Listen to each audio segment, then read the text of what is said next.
കൈവേഷമുണ്ടോ എന്ന് ചോദിച്ചു കഴിഞ്ഞാൽ കൈവേഷമുണ്ട് എന്നാണ് അതിനുള്ള ഉത്തരം. കൈവേഷം ഒരു അന്ധവിശ്വാസമല്ല. രണ്ട് രീതിയിലുള്ള കൈവേഷമുണ്ട്. ഒന്ന് ചില മരുന്നുകളുടെ മിശ്രിതമാണ്. അതിൻ്റെ അകത്ത് വിഷ ഇലകൾ ചേർക്കുക, വിഷവേരുകൾ ചേർക്കുക, വിഷാംശമുള്ള മരുന്നുകൾ ചേർക്കുക, അതുപോലെ കുപ്പിച്ചില്ല് പൊടിച്ചിട്ട് ചേർക്കുക.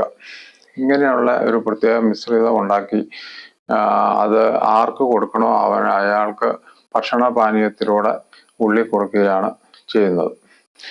രണ്ടാമതുള്ള കൈവേഷം എന്ന് പറയുന്നത് പിശാചിന്, സാത്താൻ സേവക്കാരൊക്കെ ചെയ്യുന്നത് പിശാചിൻ്റെ ശക്തി ഏതെങ്കിലും ജലത്തിലോട്ടോ അല്ലെങ്കിൽ ഭക്ഷണത്തിലോട്ടോ പിശാചിൻ്റെ ശക്തി മന്ത്രങ്ങൾ ഉരുവിട്ട് കയറ്റുകയും അത് ആ ഭക്ഷണം കൈവേഷം കൊടുക്കേണ്ട ആൾക്ക് കൊടുക്കുകയും ചെയ്യും. അങ്ങനെ രണ്ട് രീതിയിലുള്ള കൈവേഷങ്ങളാണ് ഉള്ളത്.